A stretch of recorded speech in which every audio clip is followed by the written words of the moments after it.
hemisferio derecho quiere decir el color, solamente el color de las letras. En cambio, el hemisferio izquierdo insiste en decir la palabra.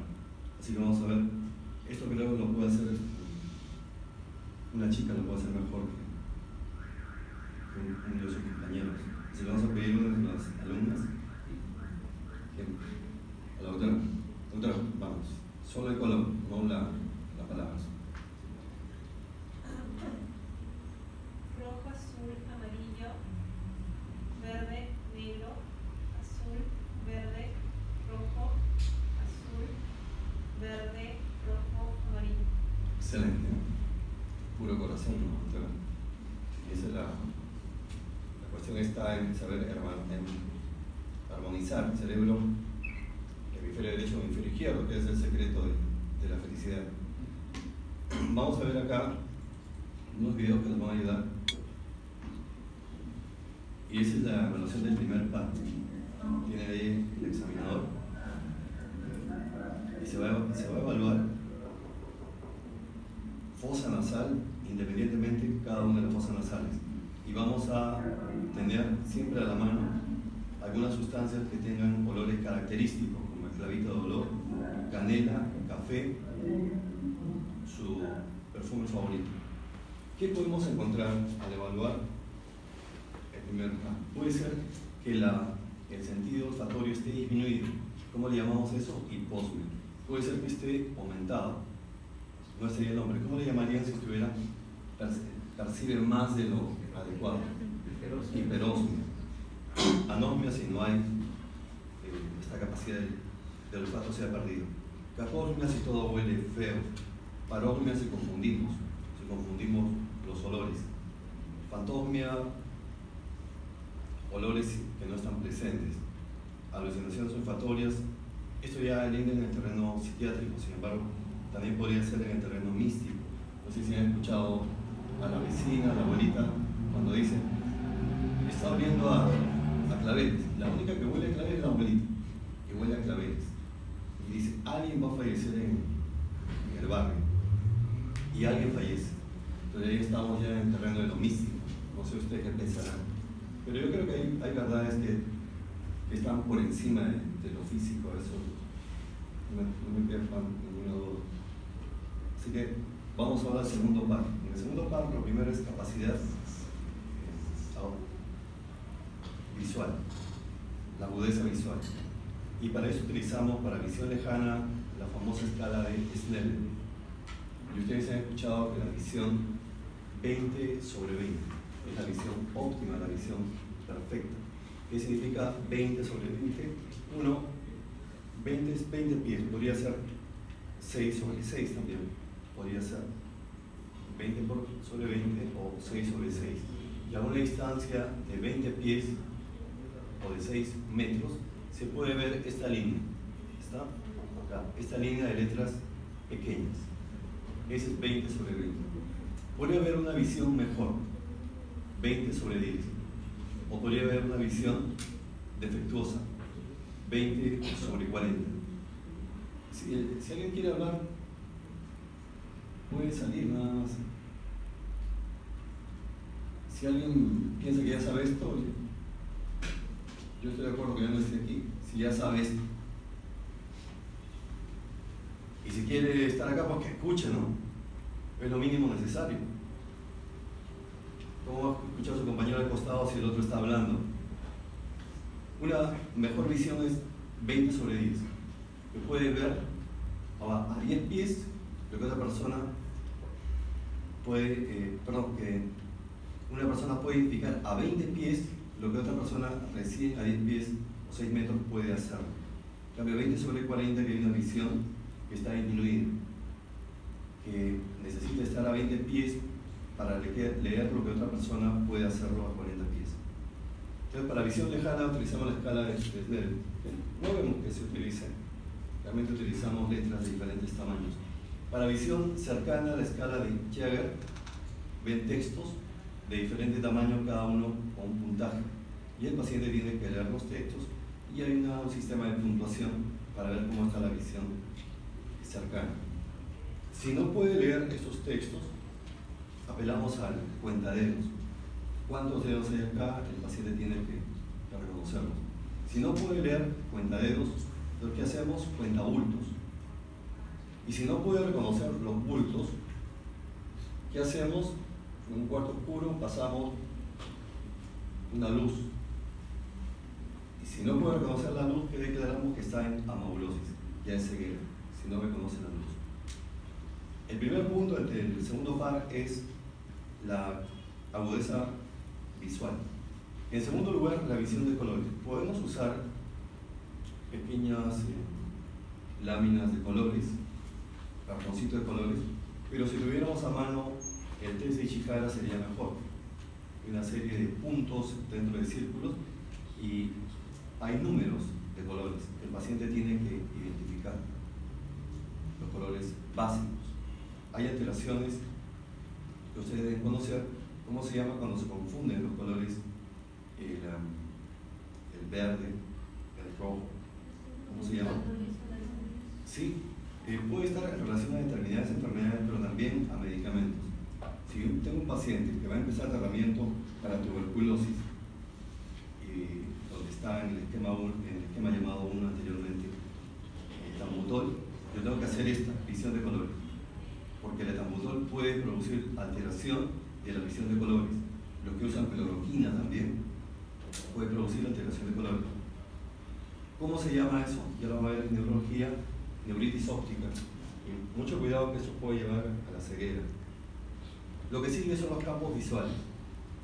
Podría ser, tienen dos fotos, que el examinador esté casi a la misma altura que el paciente, o que esté de pie y el paciente sentado. Pero se examinan los ojos correspondientes. En este lado, el ojo izquierdo del examinador con el ojo derecho del paciente. Y ambos se cubren, el ojo contrario, y solamente los dos tienen la misma campo visual. Uno de un lado izquierdo y el otro del lado derecho. Y se va a examinar los 4 cuadrantes, 2 internos nasales y 2 externos temporales. ¿Cuál prefieren ustedes? ¿Foto de colores o foto blanco y negro? Yo preferiría que el examinador esté a la misma altura que el paciente. ¿No les parece? Porque acá el campo visual está a desnivel de las dos personas y el campo visual debería estar a la misma altura. Bueno, es cuestión de criterio. Una vez que vamos a aplicar, y ustedes están saliendo de semiología endocrinológica, y en semiología endocrinológica, cuando han hablado de macroadenomas, seguramente recuerdan que les han hablado de la hemianopsia heterónima. ¿Qué les ha hablado? Hemianopsia heterónima, en este caso bitemporal. Está indicando que la lesión, ¿dónde está? Está en el quiasma óptico, debido a la presencia del macroadenoma en hipófisis. Sin embargo, ahora estamos en neurología. Y en neurología, ¿qué nos va a interesar? No la hemianopsia heterónima, sino la hemianopsia homónima. Esto es lo que nos va a interesar. De un lado nasal y de otro lado temporal. De un lado nasal y de otro lado temporal. Cuando un paciente tiene hemianopsia homónima, tienen posibilidades. O la lesión está en el territorio de arteria cerebral posterior o en el territorio de arteria cerebral media. Y es una cuestión nada más de neuroanatomía. ¿Cuál será con más frecuencia? Si ustedes ven un caso clínico, un paciente que tiene hemianopsia homónima, ya están pensando en la respuesta. Territorio, eso es lo que preguntan los neurólogos. ¿Dónde está la lesión? Pregunta clásica y que vigente. Clásica, vigente. ¿Dónde está la lesión? Uno tiene que estar preparado para contestar. ¿Dónde está la lesión? Y si en el caso clínico figura que hay una hemianopsia homónima, sea derecha o sea izquierda, ¿dónde le parece que estuviera más la lesión? Que estuviera en el territorio de la arteria cerebral media o territorio de la arteria cerebral posterior, con más frecuencia. ¿Dónde? Bueno, les digo el dato. Posterior. Esto es más, con más frecuencia para posterior y en segundo lugar media. Ya veremos algunos casos a lo largo de esta charla. Cuando no ve nada, ni siquiera una luz, es amaurosis.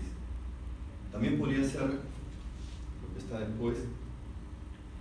Esa sería la menomopsia heterónima bitemporal. Esta es la homónima hacia el lado izquierdo, nasal de un lado y temporal de otro lado. Cuadrantopsia. Se pierde la cuarta parte del campo visual. ¿Dónde está la lesión? Está en la radiación óptica.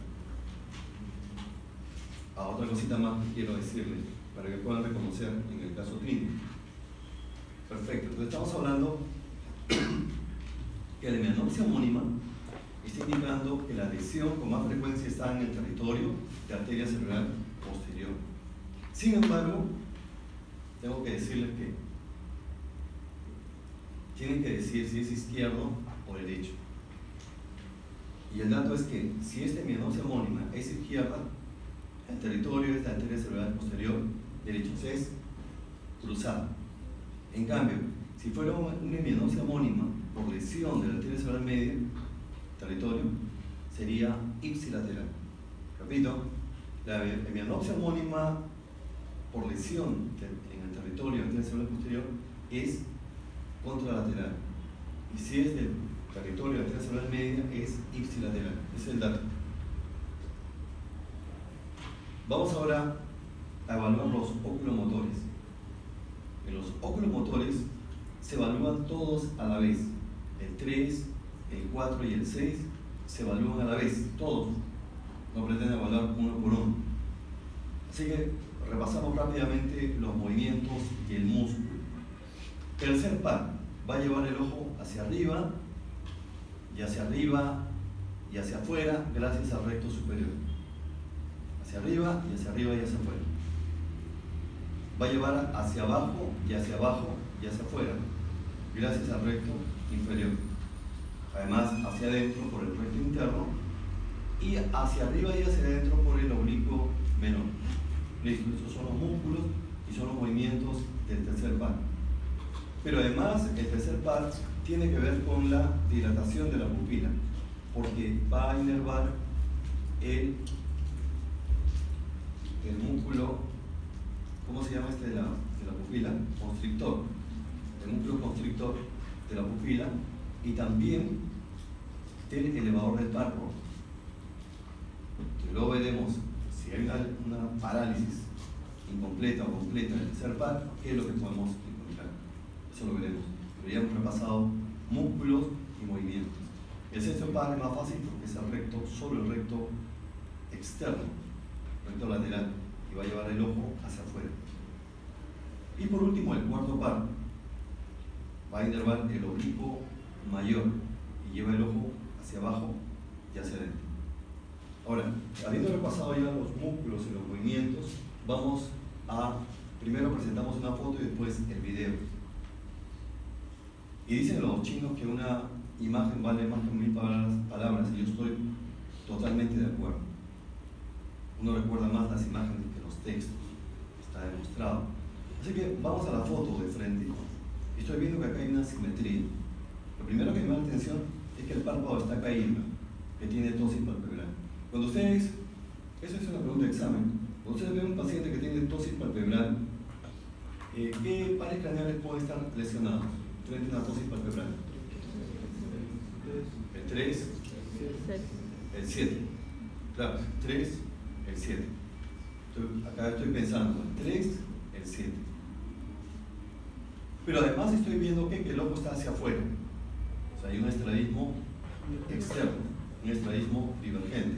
Y eso es tercer par. Además estoy viendo que el ojo está yendo hacia abajo, lo cual se conoce como hipotrópico. El estrabismo divergente, el estrabismo externo, sería bueno que recuerden todos los nombres. Estrabismo externo, estrabismo divergente o exotropia, también está indicando lesión del tercer par. Y si viéramos la pupila estaría dilatada. Conclusiones. Estamos frente a una parálisis completa del tercer par. Vamos a verlo ahora en un video. Es un paciente que tiene ojos claros, así que no hay problema. La chica que le gustan los ojos claros. Ahí está. Bueno, está levantando el párpado derecho porque tiene tos interfemoral derecha. Fíjese la pupila, ahí viene la luz. Compare, está la pupila dilatada. ¿Hacia dónde está el ojo? El ojo está yendo hacia afuera, está en un estrabismo divergente externo o exotrópico. Y no se nota muy bien, pero está hacia abajo. Conclusiones, es una parálisis completa del tercer par.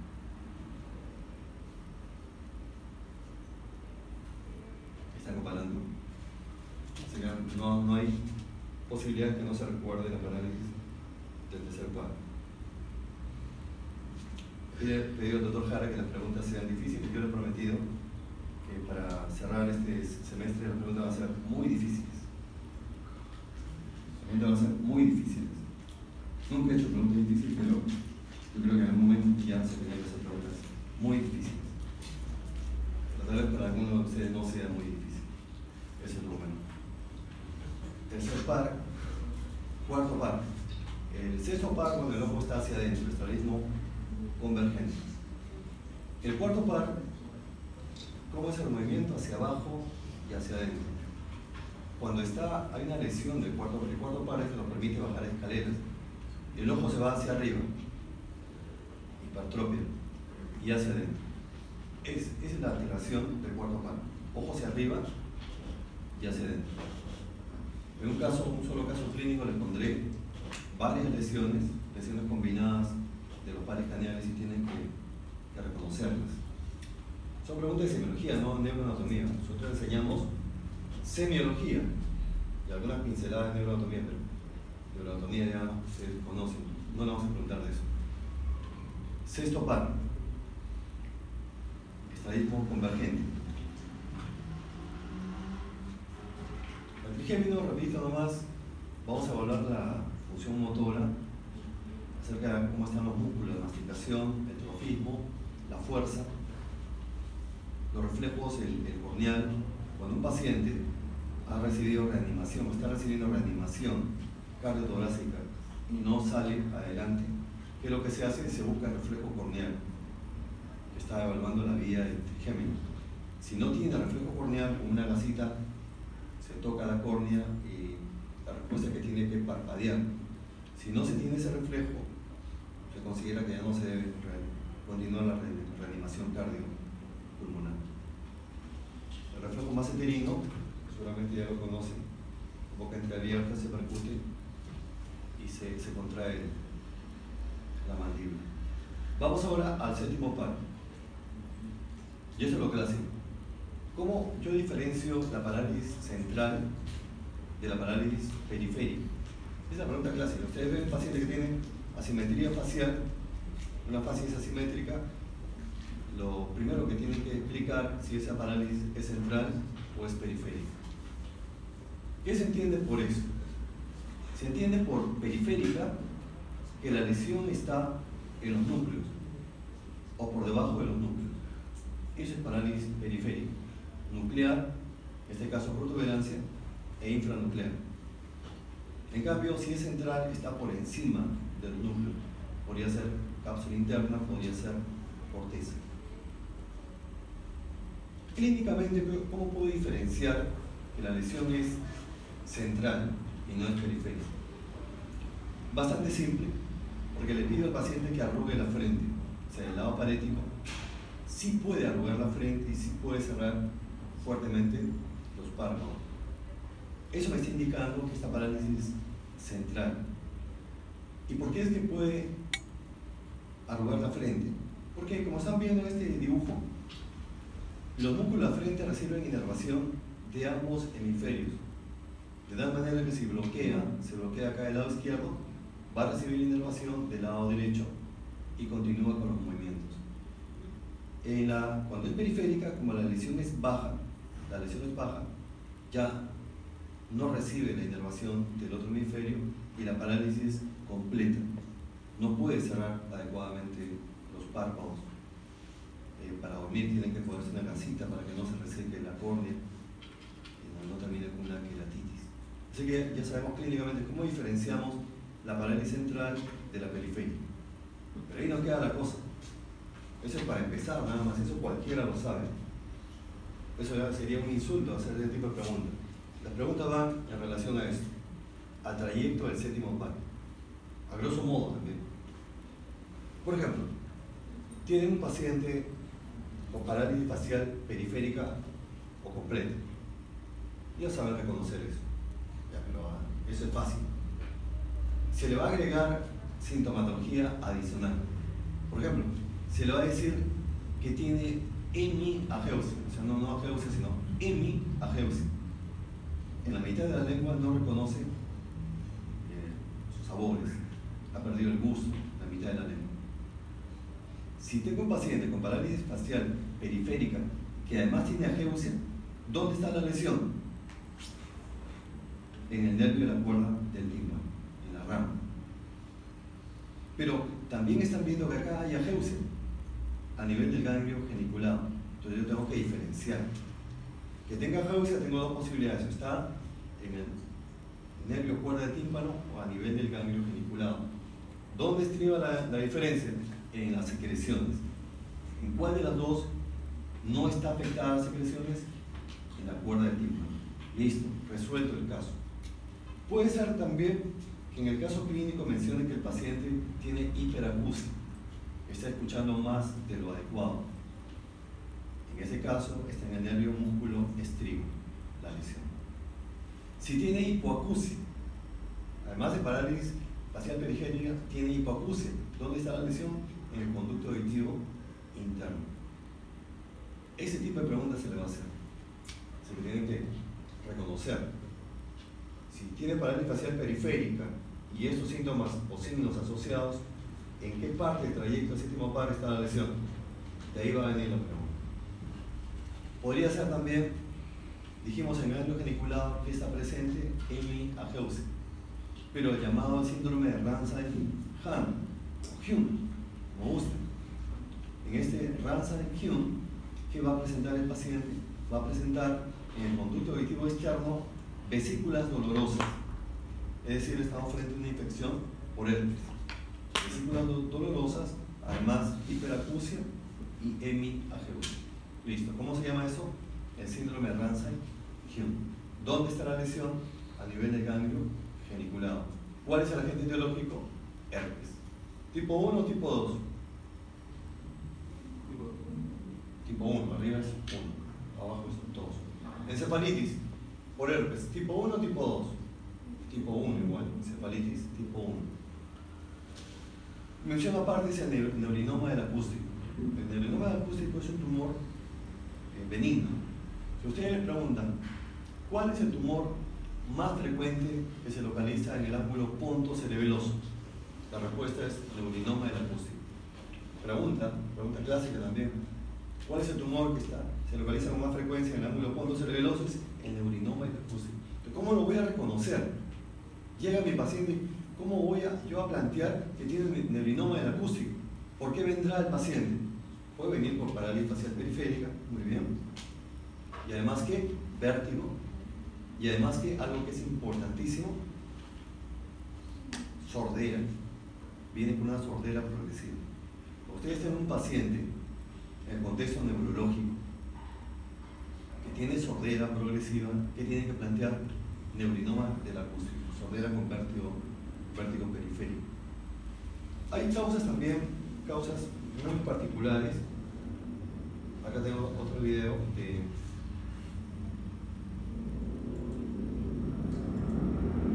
ahora todo lo que le sucede a los jóvenes se publica en las diferentes plataformas, en este caso en YouTube. YouTube es una maravilla realmente. YouTube es un gran aliado que tienen las generaciones de estos últimos años, que nosotros no hemos contado, pero si hubiéramos tenido YouTube, ¿qué no hubiéramos hecho? Es un gran aliado, pero también se utiliza para la parte demasiado superficial. Bueno, pero acá este joven está dando su testimonio. Ha subido un video a YouTube para dar su testimonio, y ustedes al ver cómo habla se dan cuenta qué es lo que tiene. Hola, me llamo Sergio Escobar, tengo 23 años. Tiene una simetría facial. ¿Hacia dónde va la comisura? ¿Hacia el lado izquierdo o hacia el lado derecho? ¿Hacia dónde va cuando habla la comisura? ¿Hacia dónde se despliega? Algunas personas mayores la conocen como hacia el lado izquierdo. Siempre la comisura se desvía hacia el lado sano. ¿Cuál es su lado sano? Incluso puede arrugar la frente. Izquierdo es su lado sano. ¿Cuál es el lado paréntico? El lado derecho. No puede arrugar la frente, no puede cerrar los párpados. ¿Cuál es el diagnóstico? Es una parálisis facial periférica. Entonces preguntamos, ¿cuál es la causa más frecuente de parálisis facial periférica en el mundo? ¿Cuál es la causa más frecuente? Las abuelitas dicen no, porque salió y le dio el aire. Eso no es cierto. Porque le dio el aire no va a ser una parálisis periférica. ¿Cuál es la causa? ¿Cómo se llama? Enfermedad de Bell. La enfermedad de Bell. Ustedes encuentran a alguien que le ha pasado, que ha tenido la desgracia que le pase eso, ¿cómo podemos ayudarlo? Vitamina B12 en neurobión, cualquier cantidad, y también corticoides. Empiecen sin miedo. Prednisona, 50 miligramos. Unos 5 días, y el paciente va y en rehabilitación. La rehabilitación actual son masajes. Antes se decía que había que comprarse una flauta, tocar la flauta, masticar chicle, sopar globos. Eso pasó en la historia. Son masajes, cremas y masajes. Y con eso les pueden ayudar. Si tienen algún familiar, un amigo, que sucede eso. La gracia es que no quede con secuela. Que no quede con secuela. El famoso actor Sylvester Stallone, ¿lo ubican? Él tiene una secuela. Rambo. Aún así las chicas se morían por él, a pesar que tenía desviada la comisura del avión. Y si él hubiera recibido corticoides no hubiera quedado con esa secuela. Tenemos acá un caso especial. Miren, acá hay... es solo para repasemos. Acá en esa pregunta le están diciendo, de las 5 alternativas, hay una que no corresponde a parálisis facial periférica. Hay una que no corresponde. Así que vamos a ver. Empecemos con la primera.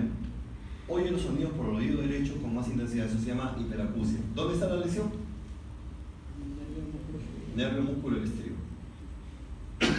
No nota el sabor de la comida por el lado derecho si tiene hemiangiopsia. ¿Dónde está la lesión? 2 localizaciones. Guarda tímpano y gano geniculado.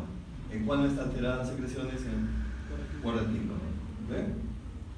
Como están conociendo. Y eso estamos haciendo neurología. Esto mismo van a hacer en neurología. Solo que tienen que hablar de tratamiento. La dejamos de lado así. D tiene una acusada debilidad del músculo auricular del ojo derecho. Hay disminución de la fuerza en los párpados. Eso es periférico. Tiene erupción y dolor en el conducto auditivo externo derecho. Si tiene parálisis facial periférica y además una erupción y dolor del conducto auditivo externo, ¿de qué síndrome estamos hablando? El síndrome de Ramsay-Hunt. La pasada vimos en las salas San al frente, la fila al frente, un casito de esto. Y lo tenía más guardado, no sé por qué había tanto egoísmo, como si fueran a publicar a sus espaldas. Hay que compartirlo, si es un caso interesante, compártelo con tus compañeros. Y apresúrate en publicarlo, igual te pueden sacar la vuelta, ¿no? Pero compártelo y apresúrate en publicarlo, porque también sería lamentable que otro publique un caso que nunca ha visto, o sea, nunca lo ha manejado. Entonces acá la respuesta es la C, nistagmo. Esa oscilación del globo ocular frente a movimientos externos está indicando que la parálisis central no se debe ver con la parálisis periférica. Esta es lo que le decía, una forma particular de parálisis facial periférica. Y los Hume, los Hahn son famosos. El otro era Ramsay, este es Tolosa Hahn. Son abuelitas, sexo femenino, mayores de 60 años, y que además de la parálisis facial periférica, ¿qué tienen? Oftalmoplegia. ¿Qué pares canales?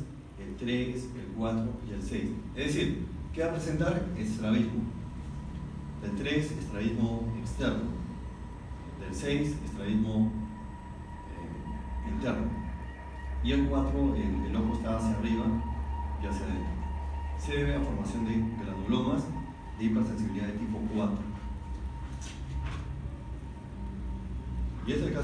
resume este cuadro, se llama síndrome de Tolosa-Hahn. Es un paciente, no dice en el perfil epidemiológico, pero con más frecuencia son mujeres adultos mayores. Y que tiene, están describiendo dolor, también es una parálisis dolorosa, y diplopia. Cuando un paciente tiene diplopia, visión doble, ¿qué significa eso? Que probablemente tenga estrabismo. En la exploración que se encuentra incapacidad de llevar a cabo la abducción, ya que está alterado, lesionado el sexto par. Así como para mirar hacia abajo y hacia adentro, está alterado, lesionado el cuarto par. ¿Qué pares canales están lesionados? El sexto, el 6 y el 4. ¿Cómo se denomina el síndrome que incluye parálisis combinada de la mirada, unilateral, dolorosa y de videogranuloma? Ya sabemos que eso es síndrome Tolosa-Hahn. Marcamos la respuesta, Tolosa-Hahn. Y en el diagnóstico diferencial, Ramsay-Hahn, ya lo conocemos. En este caso hay inducción y dolor, conducto auditivo externo, la oftalmoplegia de Pell tiene otras características, oftalmoplegia migrañosa, la migraña podría dar un cuadro parecido. La apoplejía es el infarto oficial de diferente etiología, una etiología es chica. Vamos ahora al octavo par 8. Ya hay 2 test. De acá, de hecho, que lo voy a preguntar porque voy a presentar los casos clínicos, porque se confunden, los alumnos se confunden con el Weber y con el Rinet. Es una mnemotecnia para que no se confundan.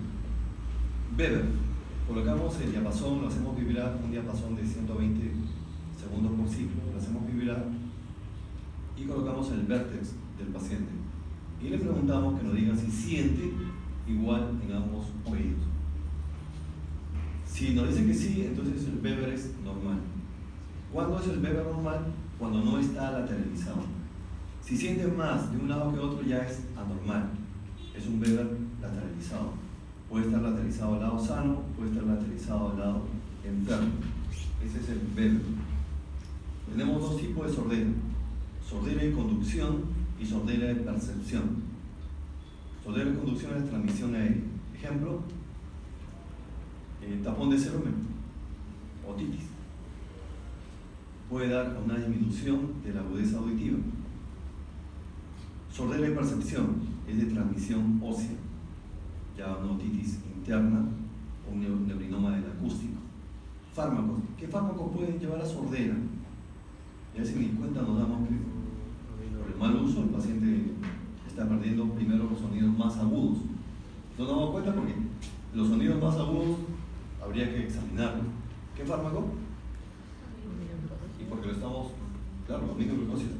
Y la cuestión es administrar más lentamente. No hay que administrar tan rápido. Media hora, 1 hora para evitar esto. El otro es el neurinoma del acústico. Bueno, el Weber está lateralizado al lado sano cuando es sordera de conducción. O sea, es del otorrino. Cuando es un caso para el otorrino, el Weber está lateralizado hacia el lado enfermo. Y si es un caso para el neurólogo, el Weber está lateralizado hacia el lado sano. Luego regresaremos. La siguiente prueba es de Rinet.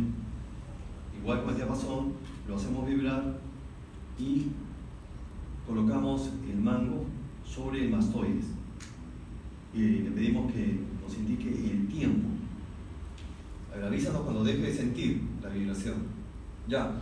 Entonces, retiro y coloco para que escuche la vibración y contabilice el tiempo.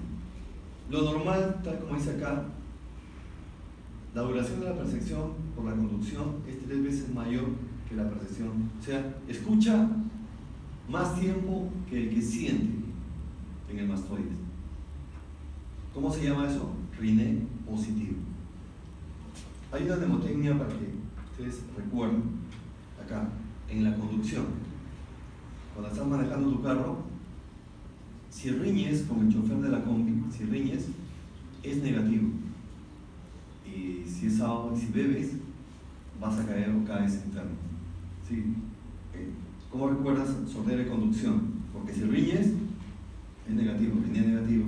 Y si bebes, caes enfermo. Beber hacia el lado enfermo. Lo contrario, ¿qué sería? Lo contrario ya sería de percepción.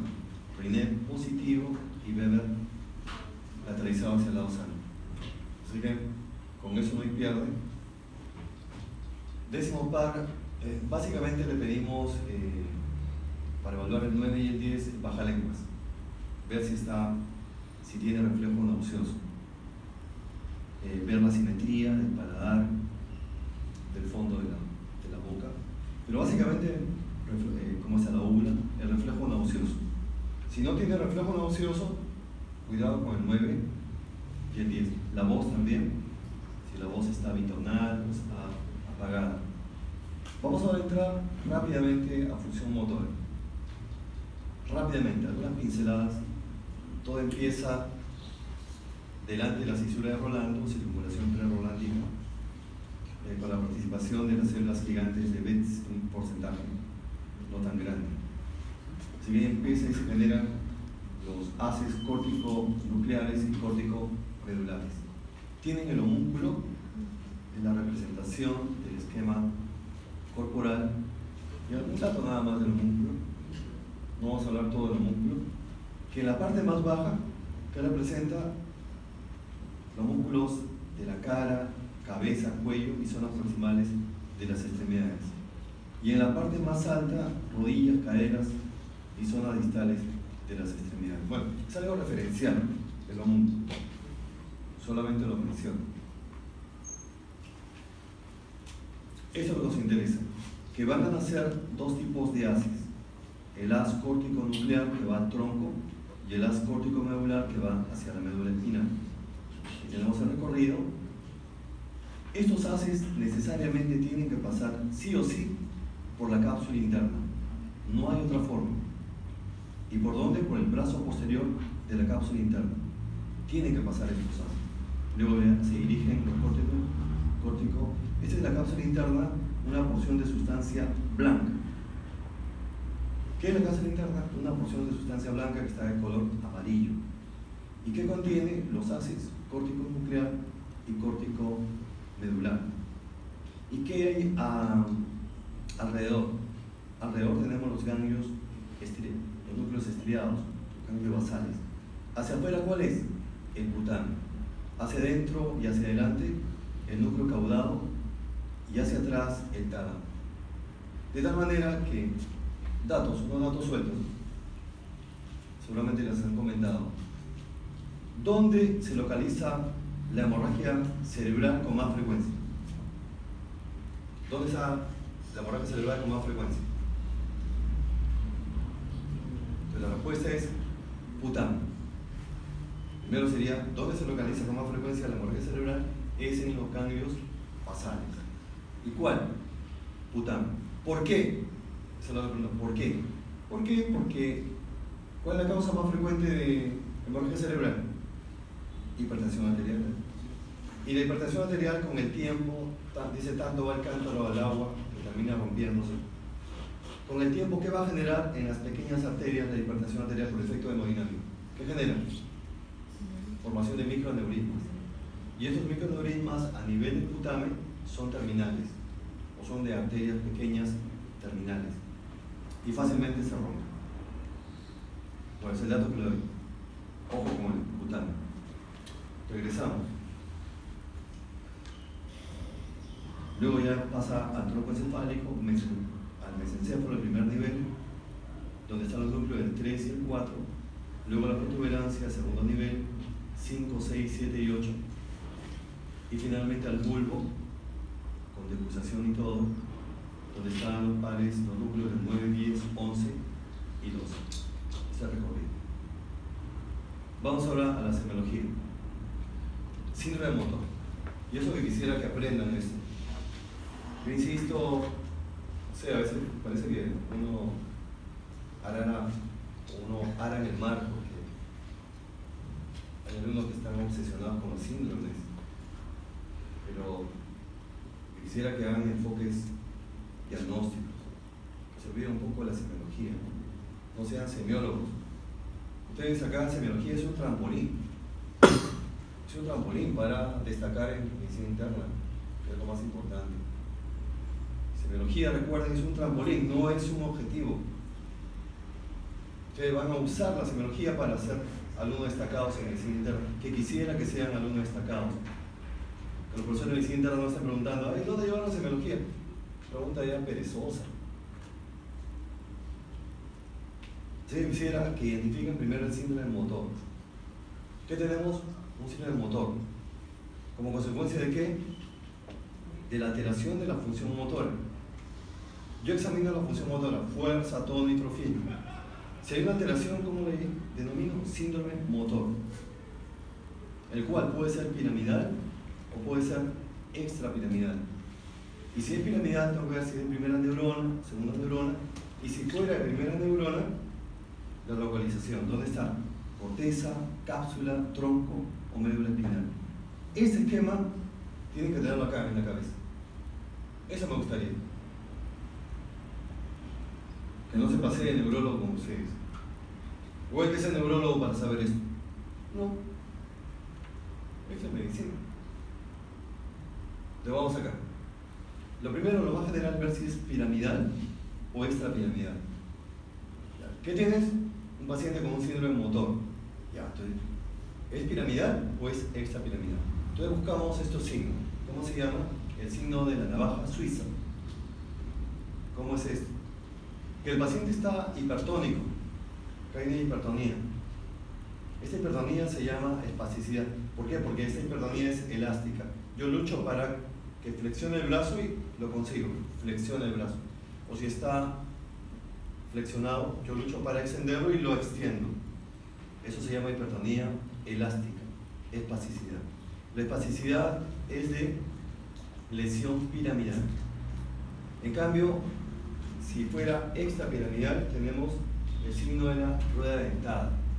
En este caso, la hipertonía es de otro tipo. La hipertonía es plástica. ¿Qué quiere decir plástica?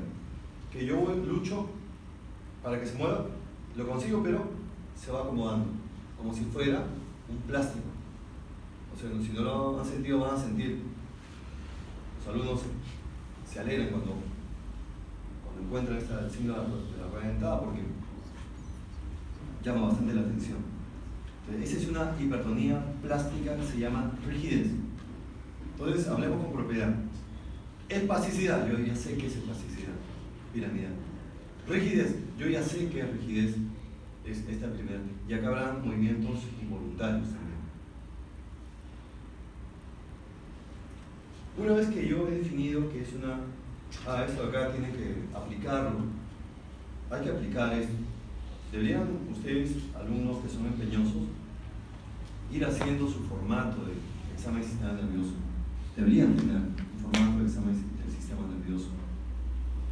Ahora, no hay un formato que sea mejor que otros, eso es un hecho. Muéstrame una serie y te diré que ese no es el formato ideal. Pero se podría rescatar lo bueno de los hospitales donde ustedes vayan y ir mejorando el formato. Acá tenemos, para ver la fuerza, ¿cómo vamos a cuantificar? Vamos a cuantificarla por cruces. Entonces yo les explico a los alumnos que lo primero que hay que hacer para ver cómo está la fuerza muscular es pedirle al paciente que levante el brazo, que levante la pierna. Si levanta el brazo, primero de un lado, después del otro lado, y levanta la pierna, primero de un lado y del otro lado, ¿cuántas cruces tiene? Tiene 3 cruces.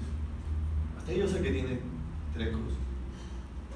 Suponiendo que no puede levantar el brazo, digo, caramba, de 2 para abajo.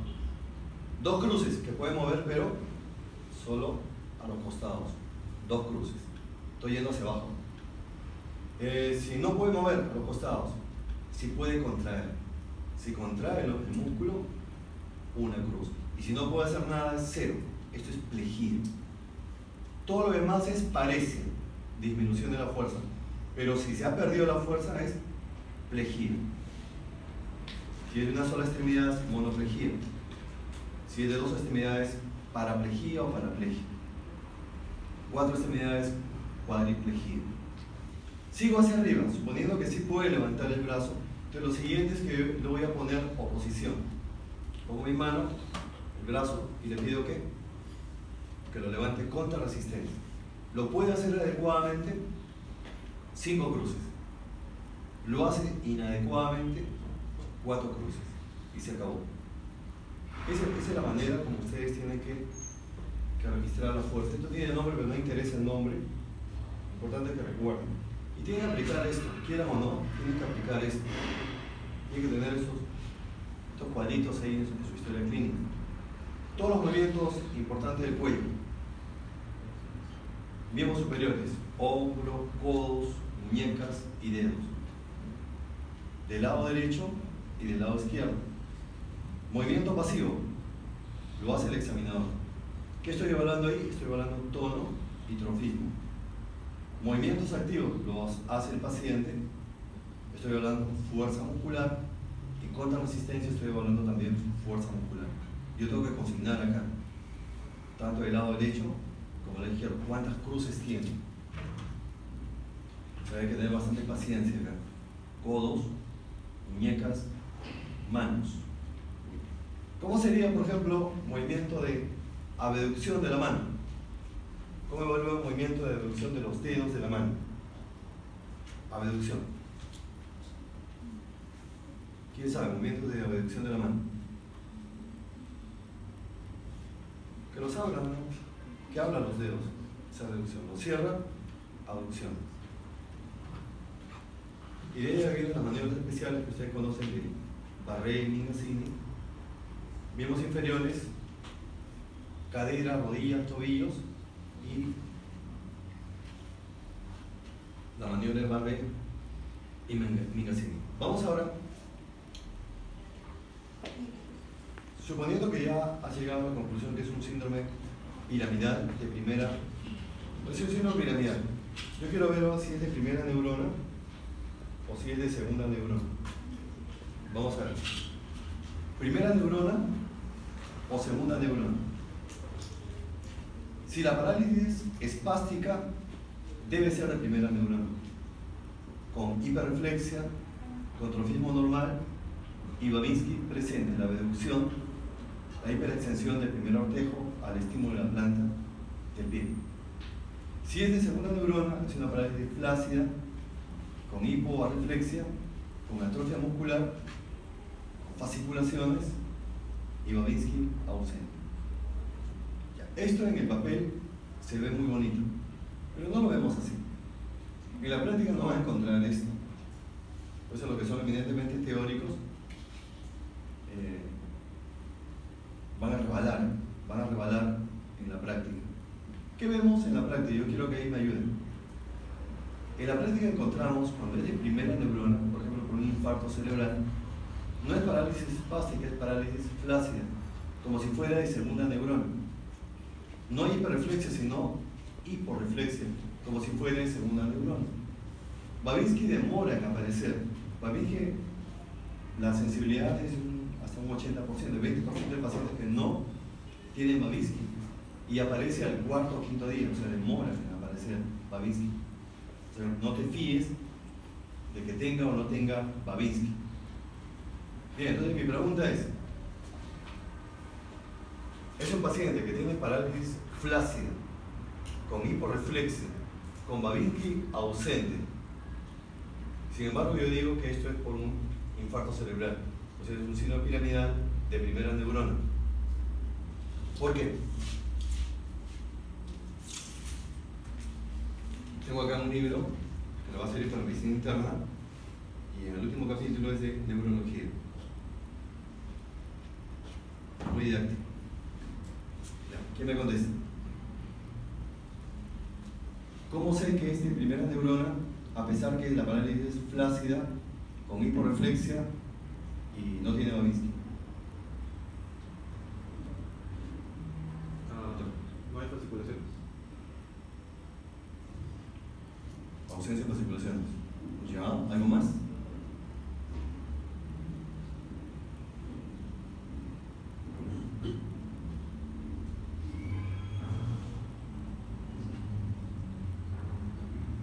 Imagino que el trofismo también está conservado. Excelente, esa es la respuesta. Muy bien. Porque dice, pero ¿cómo vas a decir que es primera neurona si tiene parálisis flácida, con hiporreflexia? ¿Papi? Segunda neurona, ¿no? Momentito, dice momentito. Y el trofismo normal Eso es primera neurona. Para eso, esa es medicina fina.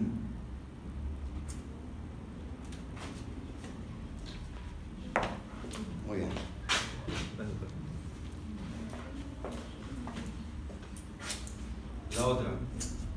La otra es que ha tenido, el año pasado tuvo un infarto cerebral, el año pasado, y ahora viene nuevamente y sospechamos en otro infarto cerebral porque tiene aumento del sueño, porque tiene déficit motor. Pero seguramente debe haber quedado con disminución de la fuerza desde el año pasado. Entonces yo quiero saber si esa disminución de la fuerza que está presentando el paciente es antigua o es nueva. ¿Quién me...? Yo vengo la otra semana. ¿Quién me dice? Vamos a ver si esto es nuevo o es antiguo, este déficit motor que tiene el paciente. Y eso es clave, ¿eh? ¿Esto es nuevo? A ver, ¿me fijo? Sí, esto es nuevo. ¿Este es antiguo? ¿Me fijo? Ah, este es antiguo. Creo que el paciente en la cama, los pies lo estirabas a hacer contrarresistencia. Ya, pero tú dices, vamos a suponer, tiene mi parece. O sea, a raíz del infarto el año pasado quedó con 7, ponemos cuántas cruces, le pones 4 cruces. Hace sus cosas, ¿no? Tiene cierta parecia del lado izquierdo. Y ahora refiere que siente debilidad a ese lado y tiene tendencia al sueño. Entonces, tú quieres saber si esa debilidad se ha acentuado porque es nueva o es antigua.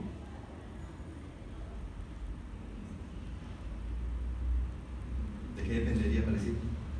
Tú dices, no, esto es antiguo. ¿De qué? ¿Cuándo dirías, no, esto es antiguo? ¿O cuándo dirías, no, esto es nuevo? Cualquiera de los dos responde. ¿Antiguo o nuevo? ¿En qué te fijarías? Si es antiguo o nuevo. ¿Ah? Ah, muy hábil su respuesta. Muy hábil su respuesta. Pero justo está en el 20% que no ha desarrollado Babinski. Sí. No tiene Babinski. ¿Cómo?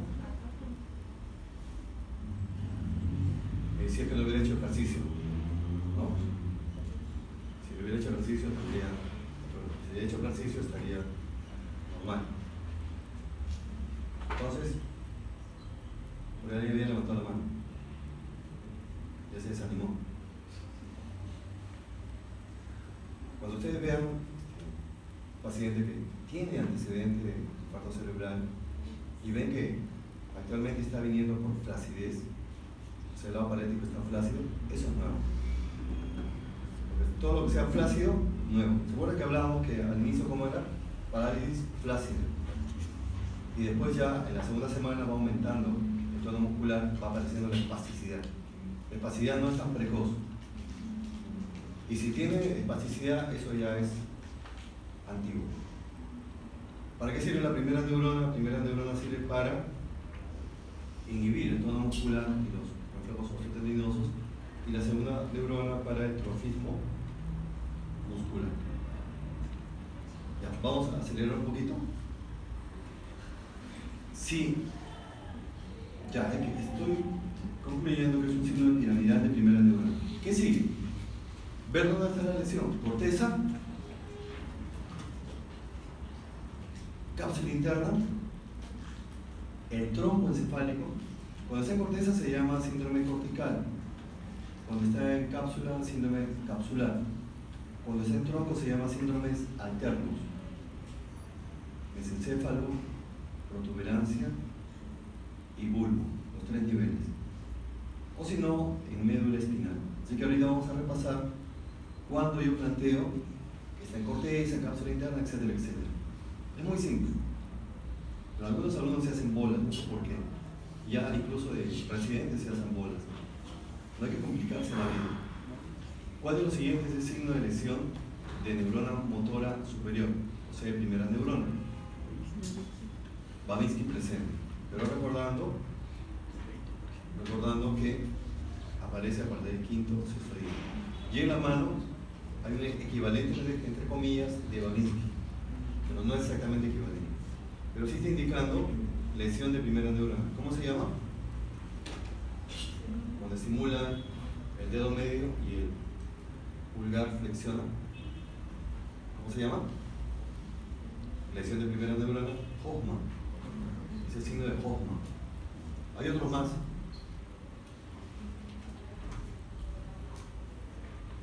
Ya, vamos ahora sí. Cuando yo digo, y siempre llevando de las imágenes, cuando yo digo que la lesión está en la cápsula interna, lo que está sombreado de rojo es el déficit motor. Bueno, si es que el déficit motor está en parte de mi cuerpo, no ha tomado todo de mi cuerpo.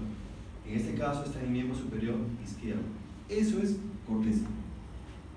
Recuerden, si el déficit motor es en parte de mi cuerpo, ¿dónde está la lesión? En corteza. Y además, como es corteza, va a haber una alteración del lenguaje. Afasia, si es del lado dominante, disartria del lado no dominante. Y además, disminución de la sensibilidad, hipoestesia en el lado arético.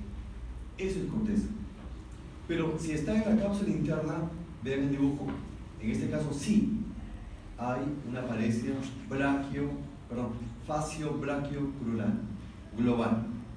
Cuando hay una plejía, una hiparesia global, decimos que ¿dónde está la lesión? En cápsula interna.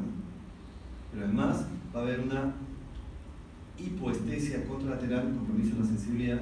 Y además, este es importantísimo, justo quería,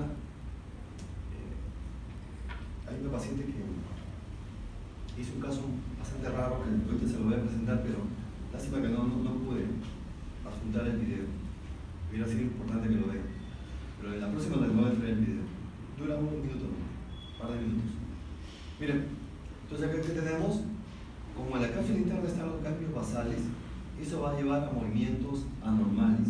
¿Qué tipo de movimientos? Hemicorea y hemivalismo. La paciente que yo les digo tenía hemicorea, movimientos así, desorganizados de un hemicuerpo. Hemivalismo son movimientos como si estuvieran lanzando balas, movimientos largos.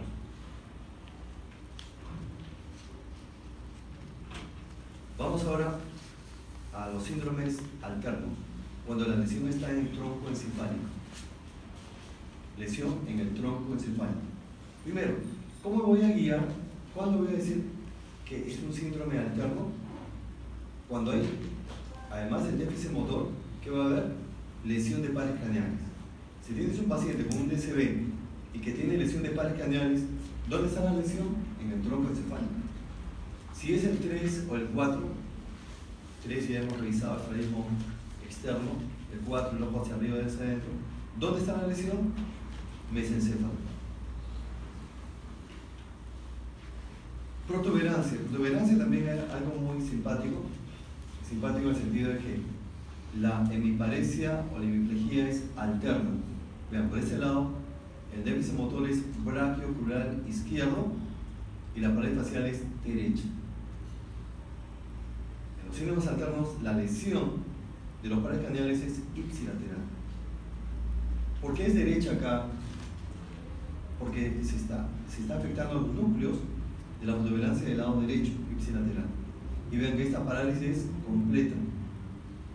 No es una parálisis central, es periférica. ¿Cómo se llama esto? Hemiplejía alterna. ¿Qué te está indicando? Que la lesión está en el tronco encefálico. ¿A qué nivel? Protuberancia. Nada más. Bulbo. El bulbo sería bueno, paciente que ver si tiene vértigo, ver si tiene ausencia de reflejo nauseoso o asimetría en el velo del paladar o en la úvula. Y médula espinal también, es menos frecuente, pero de cuando en cuando puede encontrar síndromes medulares. Es bastante difícil para el paciente enfrentar un síndrome medular.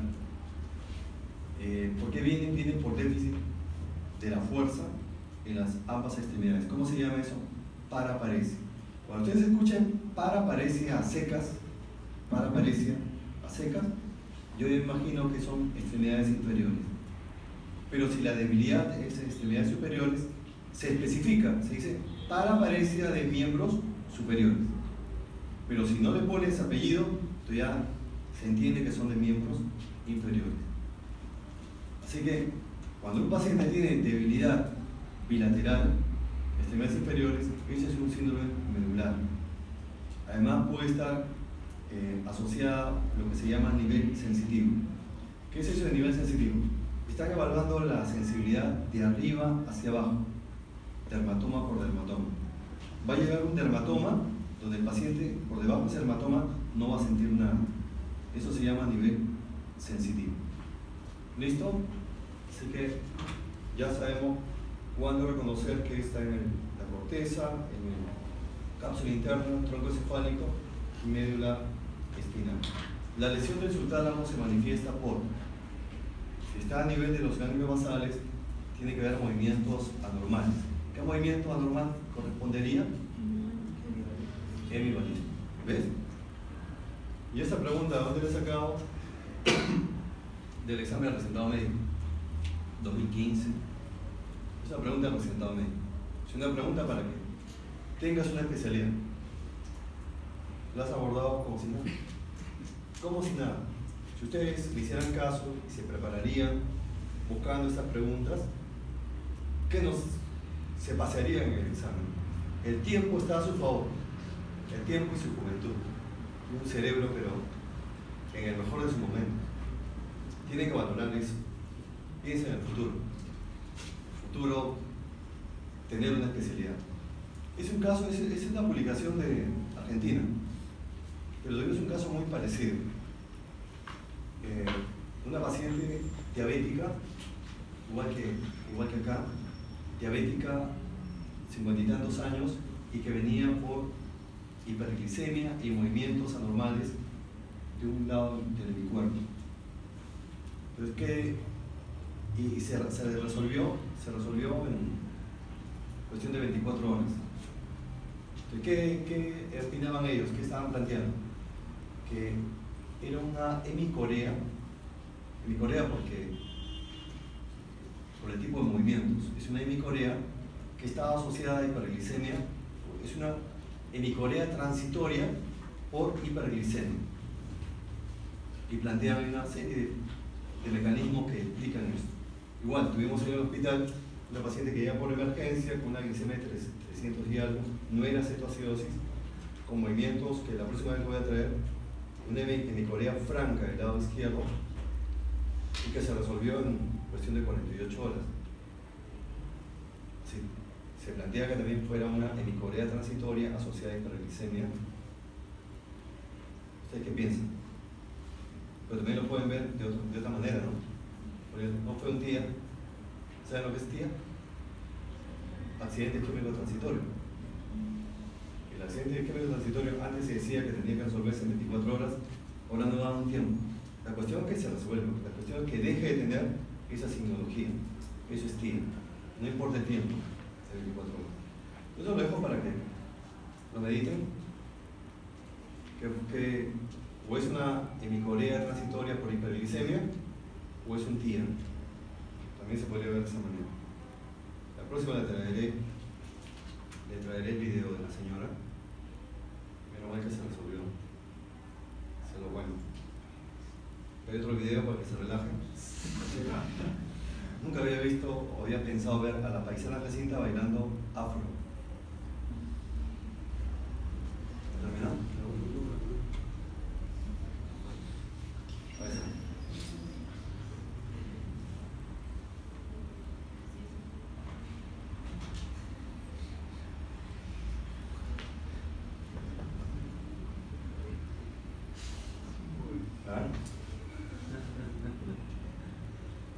Vamos a esta pregunta. En una hemiplegia faciocrural izquierda global, hasta ahí, si le dicen que tiene hemiplegia facio-braquio crural izquierda global, ¿dónde está la lesión? Cápsula interna. Claro. Y eso es lo que le están preguntando, ¿eh? Qué fácil es la neurología. ¿Dónde está la lesión? Cápsula interna. Chequeo las demás alternativas. Si fuera frontal, sería básicamente crural nada más. Talámica. Talámica es todo de mi cuerpo, pero con dolor. Tálamo duele. Mesencefálica, ¿qué tendría? Lesión del tercer y cuarto par. Eso. Esa acá sí es buena. Así que el que la conteste, había un regalo a un alumno que le prometí la vez pasada. Bueno, si viene a la siguiente clase le voy a dar el libro prometido. No es que sea el libro prometido, sino que le prometí ese libro. No hay libros prometidos. Paciente que acude por presentar parálisis del músculo recto externo del ojo izquierdo y parálisis facial ipsilateral. Considerando el origen aparente de los nervios craneales, ¿en qué surco se encuentra la lesión? Está afectado el sexto y el séptimo par. ¿Dónde está la lesión? En el tronco encefálico. Es un síndrome alterno. ¿Qué parte del tronco encefálico?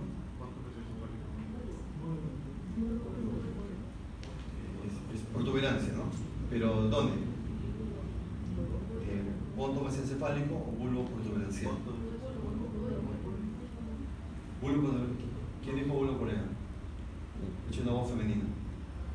La doctora, ¿cómo te llamas? Muy bien, Fabiola, la próxima. No pierda la fe. No pierda la fe.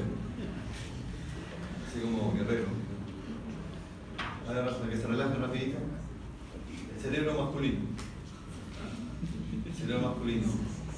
Está viendo en el periódico que el hombre piensa en sexo cada 60 minutos. Y en fútbol, si es fanático, cada 12 minutos piensa en fútbol. Entonces, el sexo ya, sexo masculino. No es solamente sexo, sino sexo ya. Pues tienen habilidades para conducir, está bien desarrollada. Habilidades domésticas, obviamente no. Deporte con pelotas, claro. Glándula de expulsas tondas, por no decir esto. Glándula de expulsas tondas. Periodo de concentración. Zona de escape a las preguntas personales a toda cosa. Cuando la enamorada lo mira así de perfil y le dice: amor, ¿y en qué piensas? O sea, no tiene derecho a ver la caída del sol. Todo quiere saber qué está pensando. En el caso de las damas, chicas dicen que estamos en el año 2018, que ya pues, son mujeres del tercer milenio, pero aún así, esto acá me parece, a pesar que son de vanguardia las chicas, sigue esto acá. Necesidad de compromiso. La chica sale hace un clic, sale con... No es enamorado. Le dicen, se escucha un poco feo eso, saliendo. Yo escuché a una chica que decía: hoy voy a salir con mi saliente. Eso, saliendo. Bueno, es una costumbre, saliente, le dicen. O está saliendo con su saliente, valga la redundancia. Y a los 3 días le está preguntando: ¿qué somos? Entonces, eso es por la necesidad de compromiso. Es una cuestión ya orgánica, cerebral. Cuando se deprimen las chicas, el chocolate. Comen mucho chocolate. Área para organización fuera de la cocina. Las chicas de esta generación ya no entran a la cocina de su casa. Son excepciones nada más. Habilidades telefónicas para hacer varias cosas a la vez. Los celos son más frecuentes en el sexo femenino y son más dramáticos en el sexo masculino. Cuando está deprimida, de acá, varias chicas de acá, ¿a dónde van a ir de compras? A comprar zapatos, carteras, shopping. O a veces le hacen sacar todos los zapatos y carteras a la chica y no le compran nada. Pero así se relajan.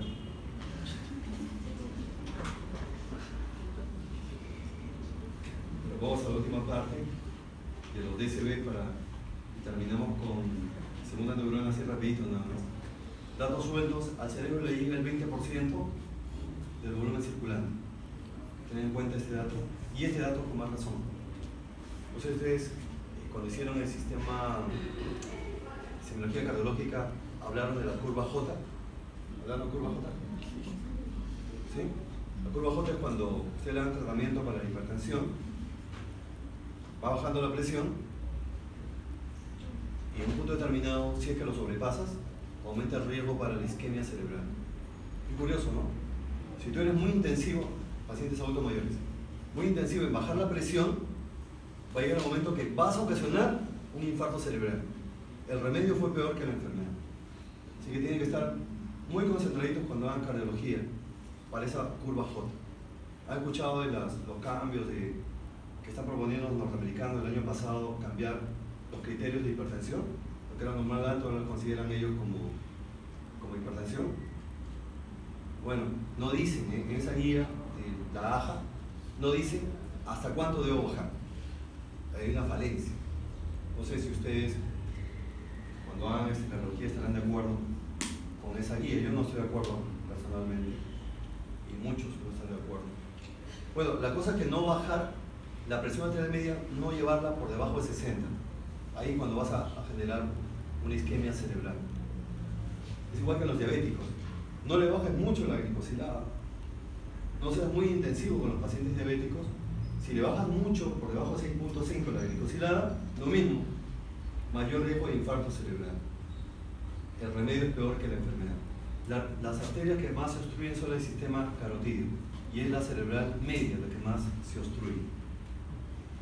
Cuando tú dices que está obstruido el sistema vértebro-basilar, entonces aprendan esto.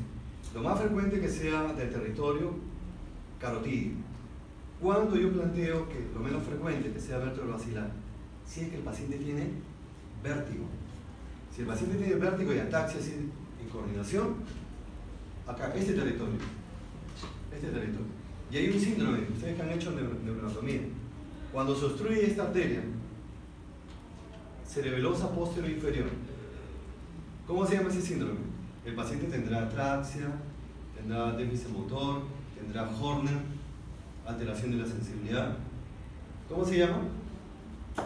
El síndrome de la pica, le dicen, arteria cerebelosa posterior inferior. Se llama el síndrome de Wallenberg. Han debido haberlo hecho eso en neurocirugía, pero lo van a hacer en medicina interna. Síndrome de Wallenberg.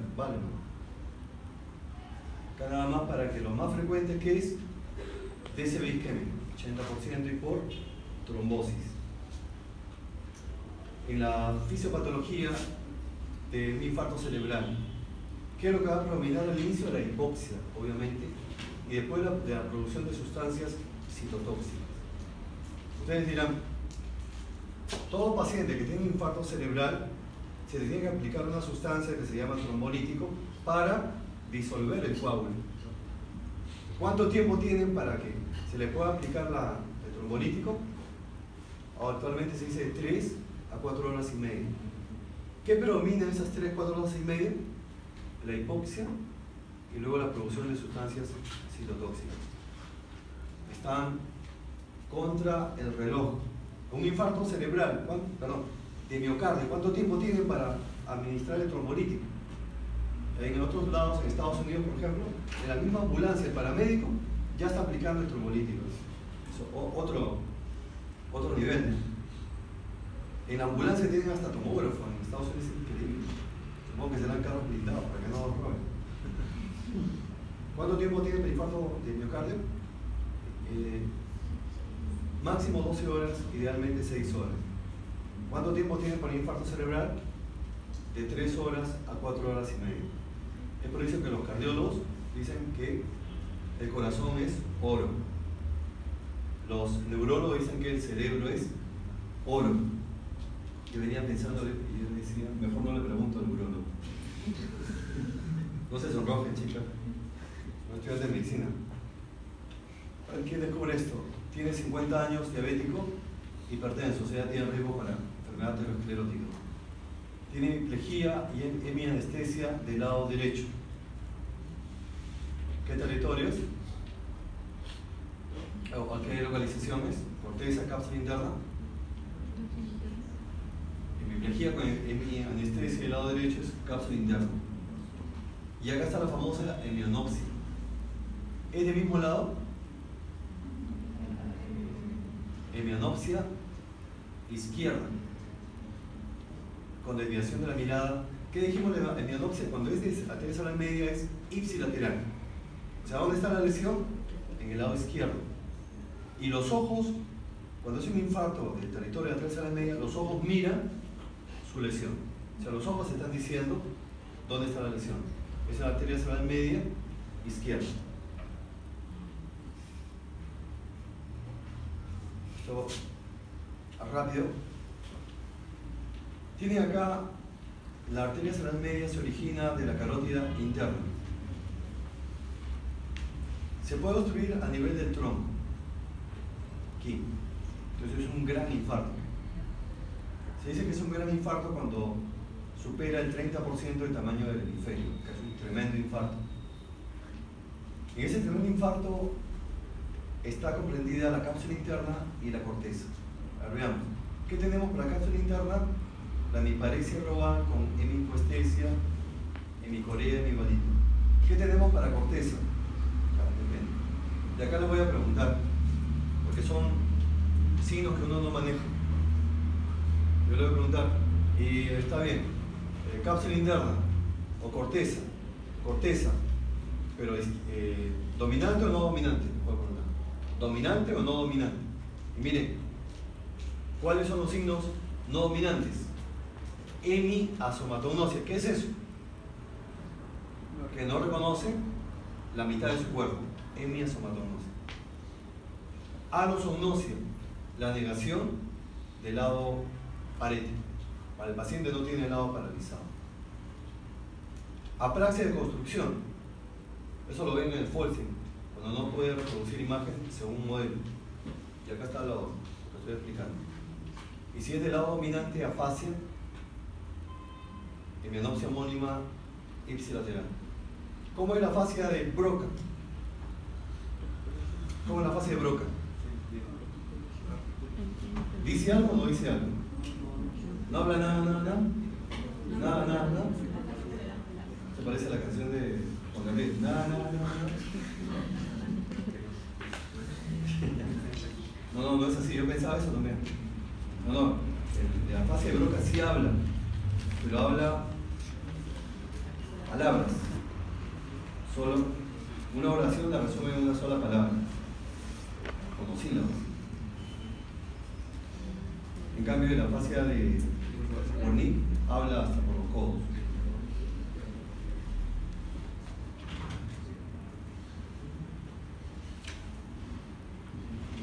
¿Te recuerden? La fascia de Broca, ¿qué lóbulo está afectado? ¿Broca? La fascia de Broca es una fascia de expresión, porque Broca suena como boca, expresión. ¿Es frontal o temporal? Frontal porque bro suena como frontal. Wernicke es la fascia de comprensión, porque es como si estuvieras preguntando Wernicke es una fascia de comprensión. Y Wer suena como tem. Es fácil que recuerdo. La fascia de expresión, la fascia de comprensión. Acá tienen de las... Acá está. Primero es el tronco, la tercera media, y luego salen las perforantes o lenticuloestriadas, que van a irrigar ¿qué? La cápsula interna. Se pueden obstruir también estas pequeñas ramas. ¿Y cómo le llaman? Le llaman infartos lacunares. ¿Han escuchado? Los infartos pequeños, lacunares de 1 a 2 centímetros, son porque se obstruyen las ramas perforantes. Pero lo más frecuente es que se obstruyen las ramas superficiales. Y esta es la más frecuente, la rama superior. Cuando se obstruye la rama superior, habrá una paresia facio-braquial. Y cuando se obstruye la rama inferior, no hay déficit motor, lo que tiene la fascia de Wernicke. Bien, todo esto tienen que repasar, porque se va a preguntar. De la arteria cerebral anterior, básicamente, tienen que recordar que es crural. Arteria cerebral anterior es crural. Además, que hay signos de liberación frontal. ¿Qué es eso? Cuando es grande, así como este infarto anterior. Signo de liberación frontal, ¿qué es eso? ¿Qué es eso? Son los mismos signos que tiene un bebito. ¿Qué signos tiene un bebito? Además de Babinski. La mamá, ¿cómo lo hace? ¿Cómo estimula para que lacte el bebito? Pasa el dedo por la costado de la comisura. Entonces, el signo de succión o besuqueo. ¿Qué otro signo más tenemos? El de prensión. O sea, le pasa la mano a un bebito, el bebito tiende a agarrarle la mano. No porque les caiga en simpatía, sino porque es un reflejo. Es el reflejo de prensión. Si ustedes pasan la llave o el mango del martillo por la palma, el paciente contrae el mentón. Y esos son signos de liberación frontal. ¿Qué está indicando? Demencia. Demencia vascular. Parafasia. ¿Qué es eso? Parafasia. Si un caso clínico que ponga a su consideración encuentran una parafasia, pero no con el nombre de parafasia, no, una parafasia, ya saben que puede orientar hacia el síndrome de arteria cerebral anterior. ¿Qué es parafasia?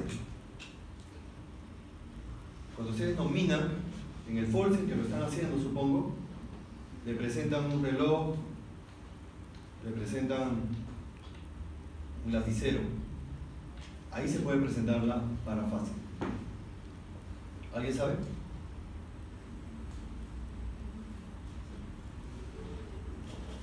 La parafasia es la alteración del lenguaje. ¿Qué es esto? No recuerdo. Olvido. ¿Cómo se llama? Olvido. Un tipo de parafasia, olvido. ¿Qué es esto? Le cambia de nombre. Reemplazo. ¿Qué es esto? Y a todos los objetos le dice el mismo nombre, intoxicación. Entonces, la parafasia es una alteración del lenguaje, del vocabulario. El paciente se olvida el nombre de las cosas, le cambia de nombre o a varias cosas le dice el mismo nombre. Y por último, en el infarto cerebral de arteria cerebral anterior, es el único infarto que yo conozco donde hay manifestaciones autonómicas. ¿Cuál es el infarto cerebral que puede producir arritmia y el paciente se puede morir por una arritmia? Es el anterior. Arritmias.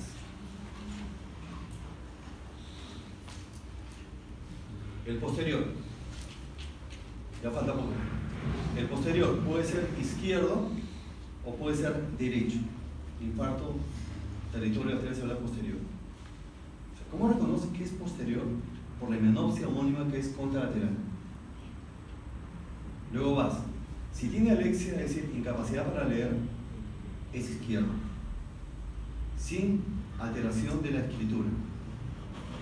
Incapacidad para reconocer los colores. En cambio, si hay una alteración de la memoria, de la orientación y negligencia visual izquierda, eso es derecho. ¿Alguien sabe qué es negligencia visual izquierda? ¿Qué pasa en el campo visual izquierdo?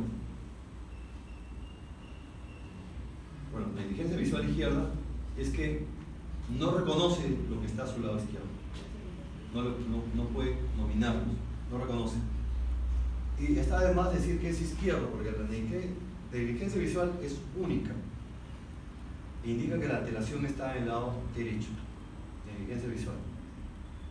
Solamente estas dos quiero que recuerden.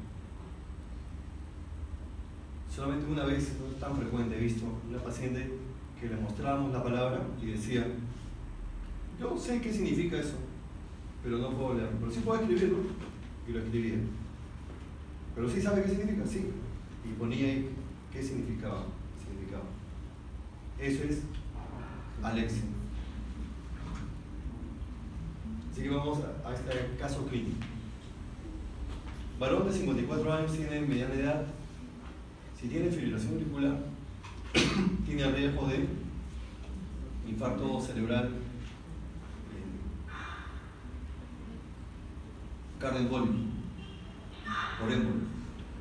Consulta por presentar en forma brusca cefalea y dificultad para leer, que lo puedo considerar como alexis. Hasta ahí. ¿En qué territorio está el infarto cerebral? Arteria cerebral posterior izquierda. Muy bien. ¿Cuál es la causa? Cardioembólica, por la fibrilación auricular. Sin embargo, si tengo dudas todavía, ¿qué tendría que buscar? Hemianopsia homónima del lado derecho. Hemianopsia homónima derecho. Y es lo que sigue. Al examen se encuentra hemianopsia homónima derecha. Y si queda dudas todavía, ¿qué buscamos? que no hay agrafía. Dice, el paciente escribe correctamente una frase al dictado, pero no puede leerla. Eso es que no tiene agrafía. Entonces, ¿a qué arteria se localiza la obstrucción? En la arteria cerebral posterior izquierda. ¿Es fácil o no es fácil la neurología? Facilísimo. Lo más fácil que puede haber es la neurología.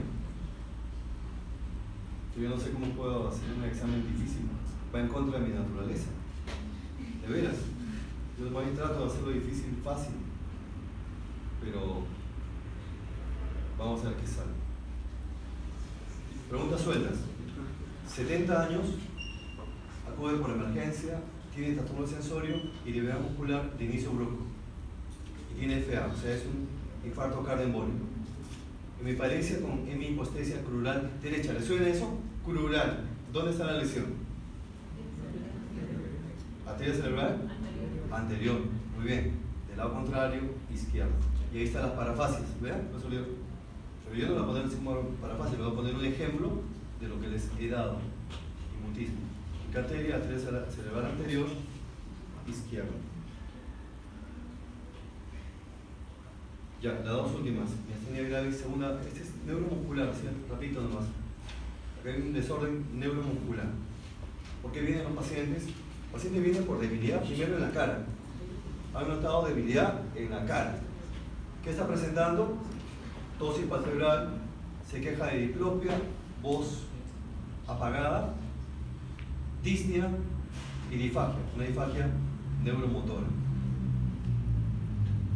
Cuando ustedes ven un paciente que la debilidad muscular empieza por la cara y luego desciende, extremidades superiores, extremidades inferiores, hay que pensar en que sea neuromuscular y que sea miastenia gravis.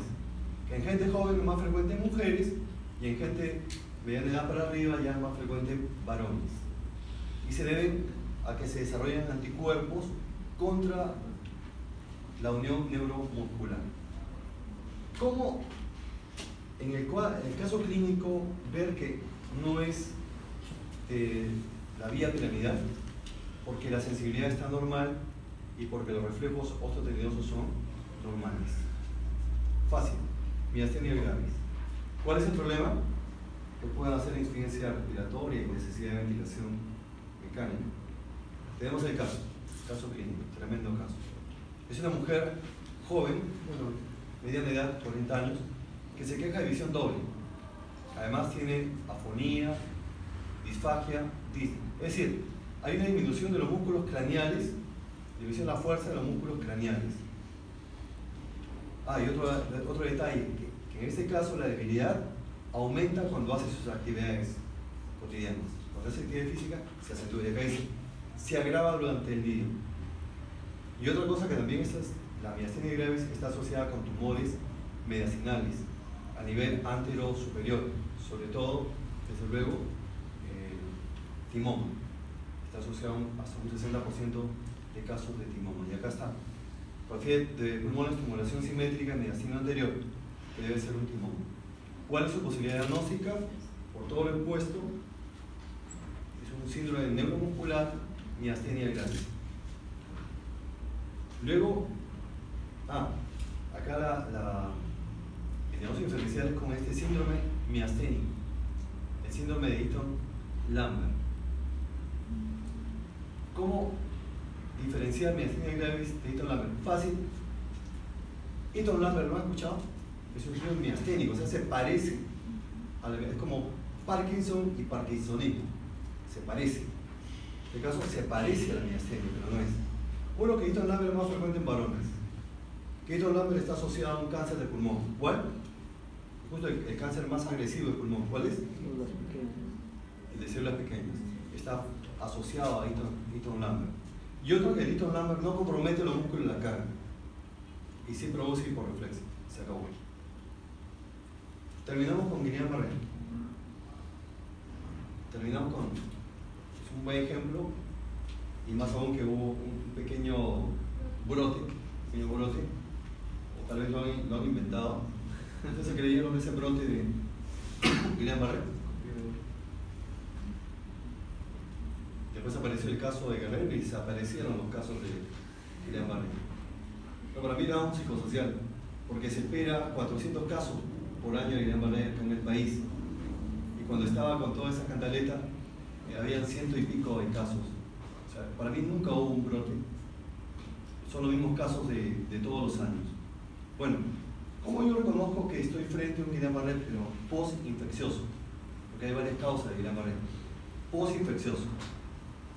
El paciente viene por parálisis flácida. Parálisis flácida es de segunda neurona. No hay reflejos. Parálisis flácida arrefléxica y ascendente. Primero extremidades inferiores y luego ascendiendo a extremidades superiores. Ese es el resumen. Parálisis flácida arrefléxica ascendente. ¿Que esto se dé al 100%? No, por supuesto que no. Pero un 80% es lo más frecuente. También puede tener parálisis facial, y ese es un dato muy importante. Justo queremos publicar un caso que tenemos en el sector allá en la sala donde trabajo, y es una chica, no sé si hay alguien del grupo, una chica de 20 años, solo ese dato de 20 años, y está llegando de Cerro de Pasco. Le operaron una apendicitis que no era apendicitis, no es porque sea malo el cirujano, sino que las condiciones no son buenas. ¿Y qué encontramos? Parálisis facial periférica bilateral. Tienen ambas hemicaras, qué piña, ¿no? Ambas hemicaras están paralizadas, no puede arrugar al frente. Ana Claudia, ¿dónde está Ana Claudia? Está en la play. Ana Claudia ha filmado, está pidiendo para que incluyan su nombre, no sé, pero o sea, tiene que ser mérito, Ana Claudia. Una caja de su libro, por lo menos. Ese es un dato que le digo, cuando ustedes vean, cuando en el camino encuentren un paciente que tenga parálisis facial periférica bilateral, ¿en qué hay que pensar? En Guillain-Barré. Es algo característico. Parálisis facial periférica bilateral, característico de Guillain-Barré, característico en otros áreas de sarcoidosis. Esa enfermedad no la tenemos por acá.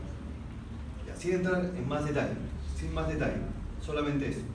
La debilidad es máxima a las 4 semanas.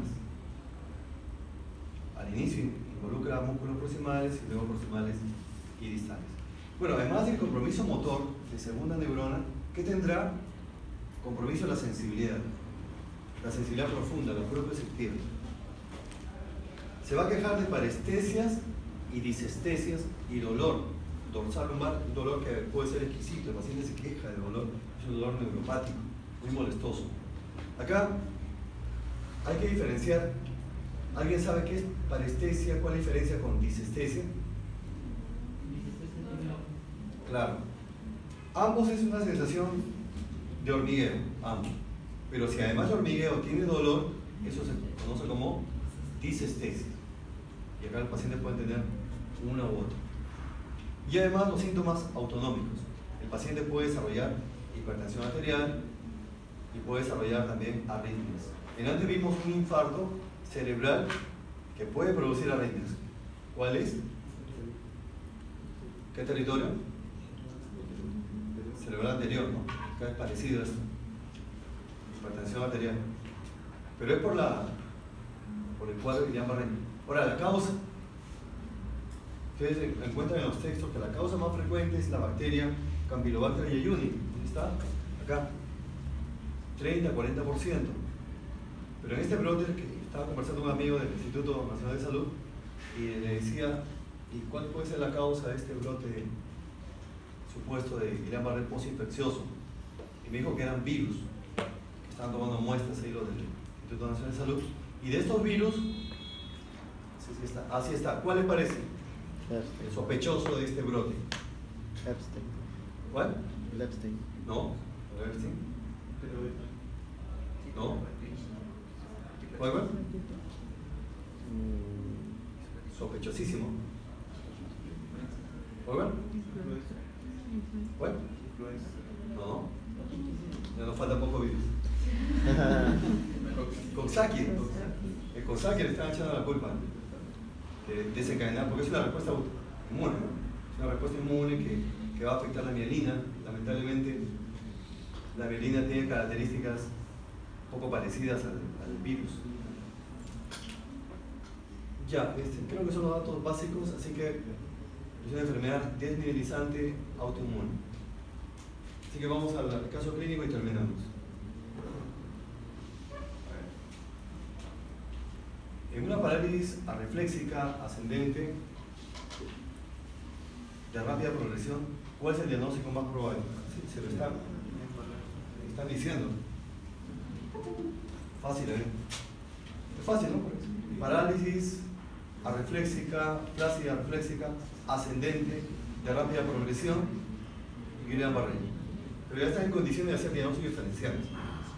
¿Por qué no miastenia gravis? Descendente y otra razón más. Al ser neuromuscular no hay compromiso de reflejos. Los reflejos son normales. Hiperpotasemia, botulismo, el Clostridium botulinum, son jóvenes que realmente trabajan en la agricultura. Ellos son los que caen. Ya, para terminar nomás. Para la próxima vez para traerle un obsequio. Realmente literatura, lo mejor que debo para los psiquiatras. Termino con este caso. Un joven llega al hospital referido del Hospital de Ciencias Neurológicas, Instituto de Ciencias Neurológicas, un joven, 19 años. Y venía flácido el pobre, recuerdo una silla de ruedas, flácido. Parecía así de un muñeco de tela, flácido. Tenía flacidez y tenía reflexia. Cuadriparesia, flácida, y decía que había empezado de abajo hacia arriba.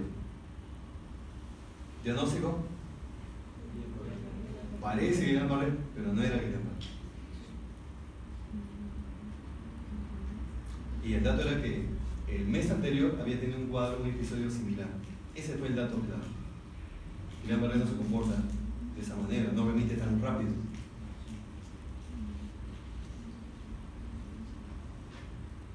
Y en esa oportunidad, un mes antes, había tenido ese episodio con un despeño diarreico, que ahora no referido. Ya saben, ¿cuál es el diagnóstico? Tuvo diarrea y tuvo cuadriparesia, flácida. Y ahora venía nuevamente. A ver, ¿qué tenía? Lo máximo. Pide que te regalen ya tu título. Gracias, nos vemos la próxima.